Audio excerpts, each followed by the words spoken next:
The deja news moment that I have been having today is one from 2018 from the Trump administration. Do you remember the "do not congratulate" saga? Do you remember this? This was 5 years ago, 2018. The Washington Post broke this bizarre story about then President Trump getting briefed by his national security advisors. He was about to get on a phone call with Vladimir Putin, the president of Russia.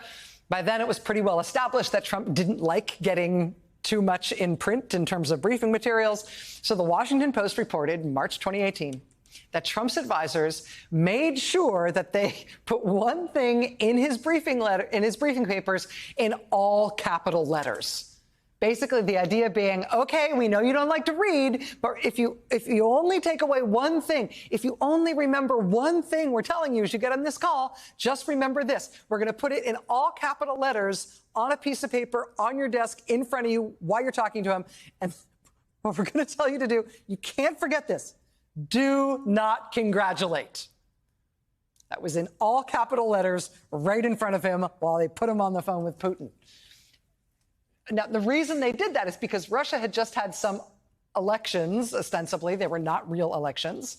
It was therefore important that the president of the United States shouldn't endorse the purported outcome of these elections as if they were real. So there's this three-word note in his briefing materials. Whatever else you say to this guy, do not congratulate. And then what happened? Trump, of course, got on the phone with Putin and immediately said, I want to congratulate you, sir, on your great election victory. It's the one thing he was supposed to not say. Do not congratulate. It's the first thing he said to the guy. That was 2018. Deja news.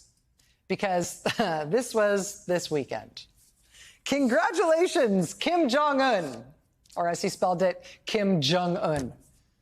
I mean, lots of foreign leaders' names are hard to spell. Kim Jong-un is not one of those names. I just gotta say it, but still, it's pretty much phonetic. It's Kim Jong-un. How hard is that?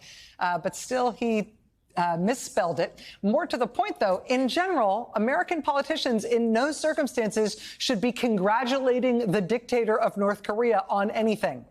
I mean, barring Kim Jong-un, like, stepping down and apologizing, that might be the only thing you'd congratulate him for. Otherwise, do not congratulate. Standing order when it comes to the dictator of North Korea.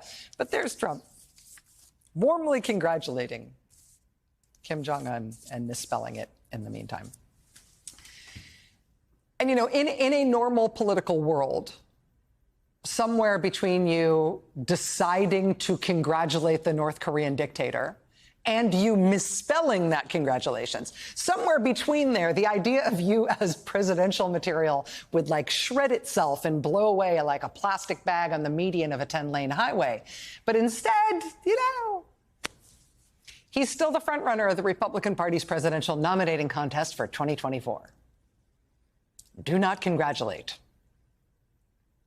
And all the other candidates in that race, and there are many of them now, they're all sort of struggling with what to do, even with something that bad, with something that obviously wrong, even with this guy issuing warm congratulations to the North Korean dictator. Florida Governor Ron DeSantis, for example, he was asked about this, and he managed to say that he was, quote, surprised to see that congratulations from former President Trump for the dictator of North Korea. He said he was surprised. Surprised, really? I mean, Trump expressing warm, misspelled congratulations to the North Korean dictator is a lot of things, but is it surprising, really? You really didn't see that coming? Really didn't see this exact thing from him before?